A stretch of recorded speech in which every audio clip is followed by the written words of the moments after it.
नमस्कार, आपण पाहतो आहात युग बदल न्यूज मराठी।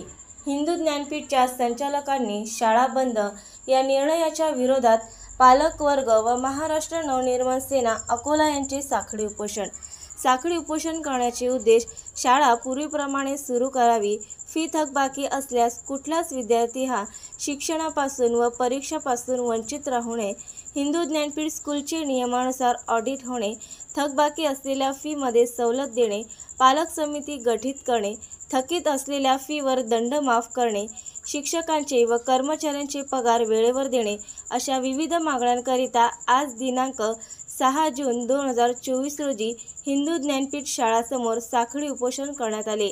या साखळी उपोषणामध्ये विद्यार्थी वर्ग, पालक वर्ग व महाराष्ट्र नवनिर्माण सेना अकोला जिल्ह्याचे पदाधिकारी उपस्थित होते।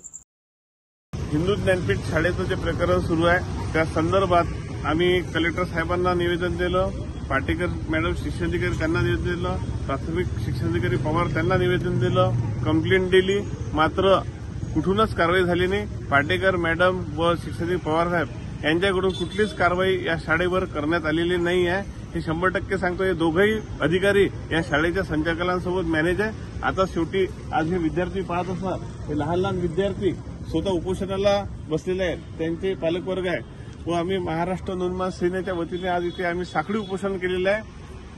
लवकरात लवकर या लोकांना इथे न्याय भेटला पाहिजे। इथं मला आरटीआयमध्ये इथे विद्यार्थी आहे ज्यांचं 12वी पर्यंत शिक्षण मोफत असते, अशा वेळेस यांना कोणतंच शाळेचं सरकारी कोणतंच पत्र शाळा बंद करण्याचं न येता सुद्धा डायरेक्ट तुमच्या टिसा घेऊन जा असं शाळेद्वारा बोर्ड लावण्यात आलेलं आहे। मात्र याच्यावर जे प्रशासकीय शिक्षणाधिकारी आहे यांची कुठलीच कारवाई करत नाही, तर त्यासाठी आम्ही सगळे उपोषण बसलेलो। हे जेवढे विद्यार्थी आहे या सगळ्यांना इथे न्याय भेटला पाहिजे, प्रत्येकाला इथे शाळा सुरू झाली पाहिजे, जे नियमाने असलं ते असलं पाहिजे। आणि जर हे फक्त सध्या साखळी उपोषण आहे, याच्यानंतर आम्ही तीव्र आंदोलन करू। नवीन अपडेट मिळविण्यासाठी चॅनलला लाईक आणि सबस्क्राईब नक्कीच करा।